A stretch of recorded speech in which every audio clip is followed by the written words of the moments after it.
जो स्टॉक देखा क्या तुमने? वो उसमें आधी चीज़ें तो काट के हटा दिया उन्होंने। 45 मिनट 50 मिनट का रिकॉर्डिंग था, उसमें से 24 मिनट ही डाला। ज़्यादा बड़ा हो गया था इसलिए। बहुत सारी कहानियां तो रह गई उसमें से, कोई बात नहीं। थंबनेल भी ऐसा डाल दिया कि थोड़ा अजीब लग रहा है, उसको बोला है चेंज करने के लिए। उसमें आधी चीज़ें तो उसने काट दी है। क्या जो स्टॉक स्टार्टिंग में थोड़ा सा क्लियरिटी होना ज़रूरी है, मुझे लगा उसने अजीब सा बना दिया स्टार्टिंग में ही। एक्चुअल में देखो, मैं बिहार से हूँ, ये तो सबको पता है।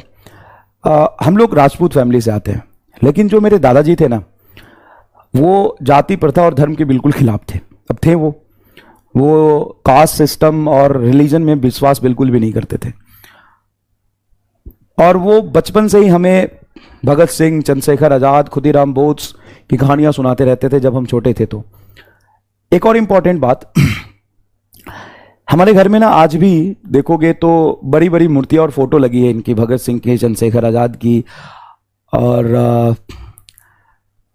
जब तक दादाजी थे, अब तो नहीं है, तो बहुत धूमधाम से भगत सिंह का शहीदी दिवस मनाते थे हम लोग। मतलब पूरे 2 4 5 गांव के लोग आते थे और भगत सिंह का शहीदी दिवस हम लोग मनाते थे बहुत जोर शोर से।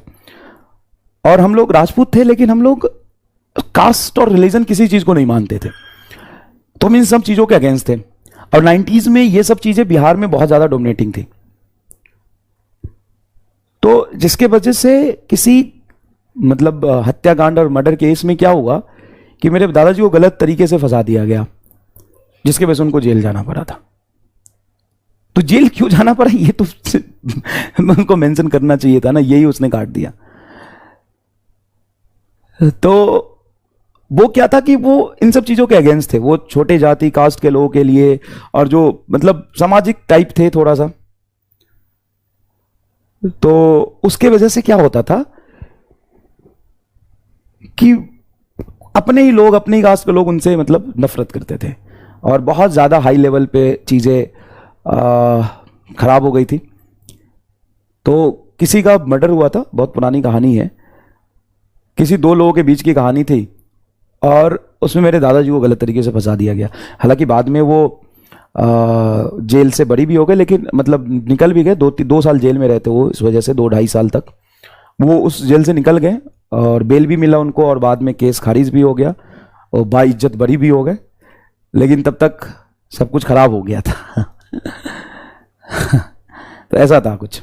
आज भी जैसे घर में मेरे जाओगे तो छोटा सा ही घर है, लेकिन जो दालान है ना, वहाँ पे मतलब दालान बोलते हैं यूपी बिहार में। दालान मतलब बाहर बैठकी जो होता है, वहाँ पे बड़े बड़े पोस्टर्स लगे, इतने बड़े बड़े फोटो लगे भगत सिंह, चंद्रशेखर आजाद और खुदीराम बोस की,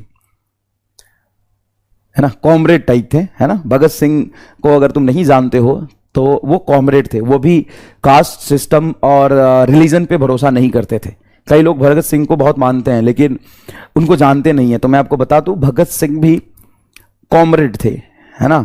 वो कम्युनिज्म पे बिलीव करते थे, वो सामाजिक समानता पे बिलीव करते थे, वो किसी भगवान पे उनको भरोसा नहीं था, वो किसी धर्म और जाति पे भरोसा नहीं करते थे, वो कम्युनिज्म थे, है ना। भगत सिंह के बारे में बहुत लोग नहीं जानते होंगे, है ना। तो भी कॉमरेड टाइप थे थोड़ा सा। चलो ये तो पुरानी बात है, पढ़ाई करो, वो ज़्यादा जरूरी है। लेकिन भगत सिंह के बारे में मिसकंसेप्शन है। भगत सिंह को बहुत लोग आइडियल मानते हैं, लेकिन उनके बारे में थोड़ा जानते नहीं है।